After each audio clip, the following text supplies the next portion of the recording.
Hello बच्चों, बहुत बहुत स्वागत है आप सभी का द्रोड़ स्कूल में। बच्चों आज के इस वीडियो में हम क्लास 11th का जो आपका एग्जाम हुआ कल ही हुआ 22 जुलाई को, ठीक है। तो उसका सॉल्यूशन हमने कंप्लीट तो आप सभी को बता दिया, साथ में एक एक सब्जेक्ट का अलग अलग सॉल्यूशन बता रहे हैं ताकि आप बहुत अच्छे से मिला सके। कमेंट बॉक्स में सभी को लिखकर बताना जिस तरीके से आपने मेंटल एबिलिटी में बताया कि हमारे इतने क्वेश्चन सही हो रहे हैं 20 में, ठीक है। बाकी 100 में जो क्वेश्चन थे वो तो कंप्लीट सॉल्यूशन में आप बता ही देंगे, और साथ में सोशल साइंस यहाँ पे आपको मैं बताऊंगा आंसर की, साथ में आंसर थोड़ा समझाते चलूंगा। आप सभी, आपके लिए सबसे जरूरी है कि आंसर आप मिला लीजिए, आपके कितने नंबर आ रहे हैं। कट ऑफ से रिलेटेड वीडियो आप जरूर देखिए, साथ में पेपर को एनालिसिस करके मैंने बताया कि किस लेवल का पेपर आया था, हार्ड आया था, सिंपल आया था या मॉडरेट आया था, मॉडरेट से ऊपर आया था, बता चुका हूं मैं। उस वीडियो को जरूर आप सभी जाकर देख ले। तो आपके दोस्त भाई बंधु जो भी मतलब जिन्होंने एग्जाम दिया हो तो उनको वीडियो को आप शेयर कर दीजिएगा ताकि उनके पास भी इंफॉर्मेशन पहुंच सके, अच्छे से सॉल्यूशन देख सके। वीडियो को लाइक कीजिएगा। अभी तक द्रोड़ स्कूल के यूट्यूब चैनल को सब्सक्राइब नहीं किया तो सब्सक्राइब करके बेल आइकन पे क्लिक जरूर करें, ठीक है। चलिए स्टार्ट करते हैं, आप सभी देखते चलिएगा ना। ठीक है, पहला क्वेश्चन क्या है, निम्नलिखित में से किस क्षेत्रक को औद्योगिक क्षेत्रक भी कहा जाता है। ठीक है, क्या पूछा रहा है, निम्न में से किस क्षेत्रक को औद्योगिक क्षेत्रक भी कहा जाता है। यानी कि आपसे पूछा जा रहा है यहां पे, बताइए which one of the following sector is also called the क्या है, इंडस्ट्रियल सेक्टर। तो अब समझेंगे इसमें प्राथमिक क्षेत्र आएगा, द्वितीयक क्षेत्र आएगा, तृतीयक या चतुर्थक क्षेत्र। तो जो अपना जो क्या होता है प्राइमरी सेक्टर बात करें, अगर प्राइमरी सेक्टर जिसे क्या है इंडस्ट्रियल सेक्टर, प्राइमरी सेक्टर में क्या होता है कि कृषि जो एग्रीकल्चर आता है वो प्राइमरी सेक्टर के अंतर्गत आ जाता है। जो अपना जो औद्योगिक यानी इंडस्ट्रियल सेक्टर होता है वो क्या है, द्वितीयक यानी सेकेंडरी, ठीक है, सेकेंडरी। तो अपना आंसर हो जाएगा यहाँ पे सेकेंडरी। लेकिन आगे बात करें तृतीयक अगर क्षेत्रक पूछ लिया जाता है तो क्या होता है, वो जो सेवा क्षेत्र होते हैं जैसे यातायात हो गए, ठीक है, शिक्षा का क्षेत्र, ये सब किस तृतीयक क्षेत्र के अंतर्गत आता है। लेकिन यहाँ पूछा इंडस्ट्रियल सेक्टर तो अपना आंसर है ऑप्शन नंबर बी।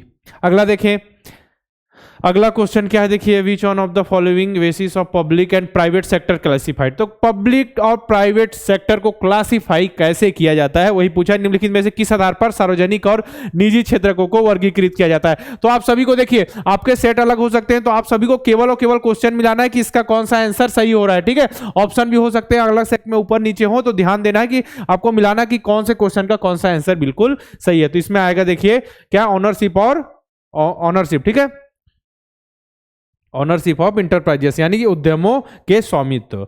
अगला है कि स्वयं सहायता समूह SHG के संबंध में कथनों की पहचान कीजिए और सबसे उपयुक्त विकल्प चुनिए। एक विशेष सहायता समूह मतलब कौन कौन से सही है इसमें आपको बताना है। एक विशेष स्वयं सहायता समूह, ठीक है, में एक दूसरे के पड़ोसी जो होते हैं 15-20 सदस्य होते हैं, ठीक है, हाँ लगभग यही। देखिए अगर 10, 15, 15, 20, 25, 30 है तो भी ये नॉर्मल सी कथन क्या है, सही है, ठीक है।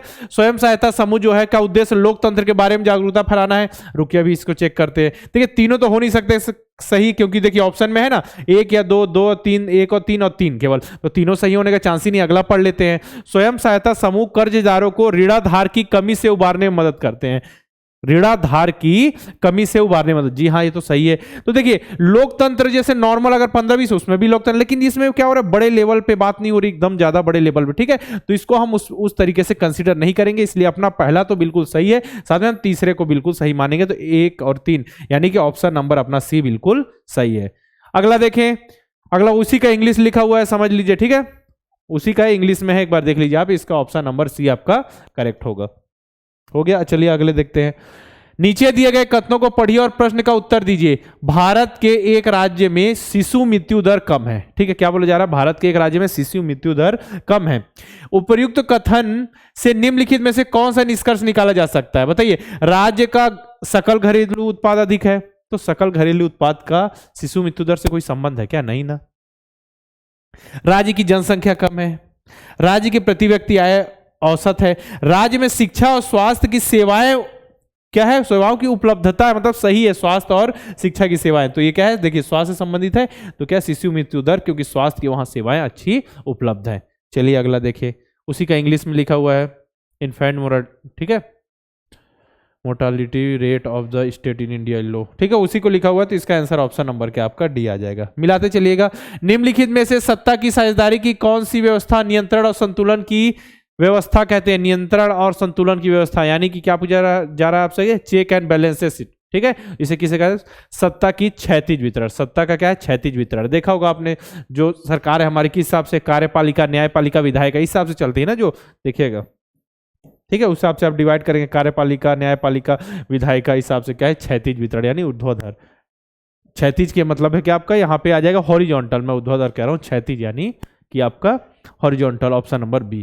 तो ऑप्शन नंबर बी हो गया आपका। अगला देखते हैं, निम्नलिखित में से किसे स्वतंत्रता प्राप्ति के बाद पहले पत्तन, ठीक है, पोर्ट के रूप में विकसित किया गया था? तो क्या आएगा इसमें?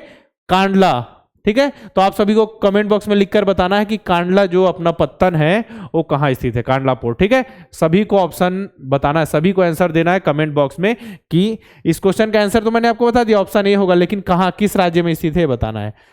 निम्नलिखित में से कौन सा ऊर्जा संरक्षण के उपाय है? कक्षा में जाते समय पंखे एवं लाइट को बंद कर देना। हाँ जी, कक्षा लाइट को आप बंद कर देंगे तो इससे ऊर्जा की बचत ही होगी ना, बेफालतू में अगर जलता रहेगा फालतू से। ठीक है, यहाँ लिखा है बहते हुए नल को ठीक करवाना। ठीक है, क्योंकि नल बह रहा है तो उससे पानी बहा जा रहा है ना, तो उसको हम क्या करें? ठीक करवाएंगे, तो बचत ही कर रहे हैं, ऊर्जा संरक्षण ही कर रहे हैं। ठीक है, विद्युत वचन क्या है? विद्युत की बचत करने वाले उपकरणों का प्रयोग करना। तो जो भी, हाँ देखिए, आपकी विद्युत बचत की बात करें तो देखिए होगा, कुछ जो बल्ब होते हैं ज्यादा एनर्जी लेते हैं। ठीक है, तो हम क्या करते हैं? ऐसे बल्ब लेके आते हैं जो ज्यादा एनर्जी वो नहीं करते, ठीक है, ज्यादा एनर्जी कंज्यूम नहीं करते।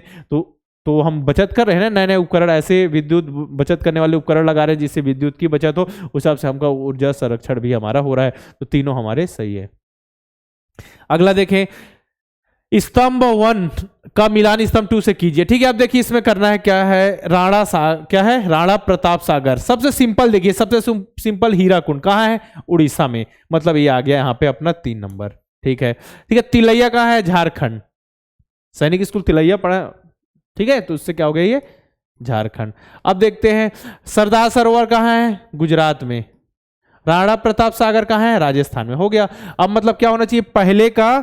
पहले का 3 नंबर, ठीक है, दूसरे का 1 नंबर। ठीक है, तो ऑप्शन नंबर बी अपना करेक्ट है। अगला देखते हैं, चलिए अगला है, औद्योगिक क्रांति के दौरान उद्योगपति जॉबर क्यों रखते थे? जो औद्योगिक क्रांति उस समय जॉबर रखते थे, क्या, किस लिए रखते थे? नए मजदूरों की भर्ती के लिए। ठीक है, Why were the jobbers employed by the industrialist during the industrial revolution? तो ये क्या आ जाएगा? To get new रिक्रूटमेंट होते हैं ना। ठीक है, 1929 में साइमन कमीशन के प्रति विरोध को शांत करने के लिए वायसराय लॉर्ड इरविन ने भारत के लिए निम्नलिखित में से कौन सी घोषणा की थी? बताइए। साइमन कमीशन का जो विरोध हो रहा था इसमें, उसको शांत करने के लिए वायसराय लॉर्ड इरविन ने क्या किया था?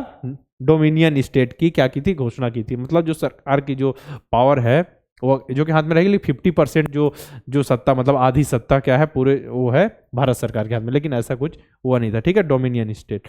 अगला बात करें, निम्नलिखित में से किसने जर्मनी के एकीकरण में महत्वपूर्ण भूमिका निभाई थी? देखिए ऐसे ही क्वेश्चन सेम टू सेम मैंने मॉडल पेपर पढ़ाया था इटली के, क्या होता है? इटली के एकीकरण में, लेकिन यहाँ पूछा जर्मनी में, तो आसपास ही है। ठीक है, तो इसमें क्या आएगा? Auto von Bismarck, option number A. अगला है, निम्नलिखित को काल के क्रम के अनुसार व्यवस्थित कीजिए और सही विकल्प का चयन कीजिए। संयुक्त राज्य अमेरिका, मतलब इसमें सीक्वेंस से बताना कि पहले कौन सी चीज हुई थी। तो सबसे पहले देखिए, आर्थिक महामंदी कब हुई थी? 1929 में, 1929 में। सेकेंड वर्ल्ड वॉर कब हुआ था आपका? द्वितीय विश्व युद्ध 1939 में स्टार्ट हुआ था। ठीक है, अंतर्राष्ट्रीय मुद्रा कोष एवं विश्व बैंक की वित्तीय रूप से काम शुरू करना। देखिए जो अमेरिका द्वारा क्या है, ब्रेटन वुड्स का जो निर्माण है वो क्या लगभग 1945, जहां तक मुझे याद आ रहा है। ठीक है, 45 में किया गया था। उसके बाद ये इन्हीं को दोनों, अंतर्राष्ट्रीय मुद्रा कोष और विश्व बैंक को संयुक्त रूप से ही कहा, ब्रेटन वुड्स से ही कहा जाता है। ठीक है, तो उसको काम करना शुरू कब क्या निर्माण हुआ? उसके बाद तो होगा ना, तो 1947 में लगभग हुआ था। तो अपना पहला नंबर में कौन सा आ गया? थर्ड वाला पहले नंबर में आएगा। 3 4 1 2 3 4 1 2 3 4 1 2 है क्या? 3 4 1 2, ऑप्शन नंबर बी आपका करेक्ट है। अगला देखें, निम्नलिखित दी गई विशेषताओं के आधार पर फसल की पहचान कीजिए, सही विकल्प का चयन कीजिए। ठीक है, यह एक खरीफ फसल है। किसका? खरीफ फसल है। ठीक है, खरीफ फसल की बात हो रही। इसको उगाने में उच्च तापमान 25 डिग्री सेल्सियस की आवश्यकता होती है। इसे उगाने के लिए 100 सेंटीमीटर से अधिक वर्षा की आवश्यकता होती है। गेहूं रबी फसल है। चावल रुक जाइए, तरबूज ये जायद फसल में आ जाएगा। आपका सरसों ये भी रबी फसल है। ठीक है, तो अब बारी किसकी है कि चावल, तो चावल की आएगी कि यहाँ पे 100 सेंटीमीटर से अधिक वर्षा की जरूरत होती है, और ये खरीफ फसल भी है, और इसके लिए उच्च तापमान 25 डिग्री सेल्सियस की जरूरत होती है। ठीक है, निम्नलिखित में से किस रिपोर्ट ने सतत पोषणीय विकास की संकल्पना प्रस्तुत की? किस रिपोर्ट ने? तो इसमें क्या आएगा? बताइए, वुंड्सलैंड आयोग रिपोर्ट, ऑप्शन नंबर ए। 1878 के वर्नाक्यूलर प्रेस एक्ट का भारत पर क्या प्रभाव पड़ा? निम्नलिखित में से सही विकल्प का चुनाव कीजिए। तो इसका क्या आंसर आ जाएगा, ध्यान देखिएगा, इसमें आ जाएगा वर्नाक्यूलर प्रेस एक्ट द्वारा भारत को भाषी प्रेस को सेंसर करने का व्यापक हल मिल गया था। क्या मिल गया था? वर्नाक्यूलर प्रेस एक्ट के द्वारा भारत को भाषी प्रेस को सेंसर करने का व्यापक हक मिल गया था। ठीक है, ऑप्शन नंबर ए। अब देखिए, भारत के संविधान में कितनी भाषाओं को अनुसूचित भाषा का दर्जा मिला हुआ है? बताइए कितनी भाषाएं हैं? पहले 18 थी, 2006 के करीब जहां तक मुझे याद है। ठीक है, इसके बाद 4 और भाषाओं को जोड़ा गया। ठीक है, तो इसमें आ जाएगा अपना 22, ऑप्शन नंबर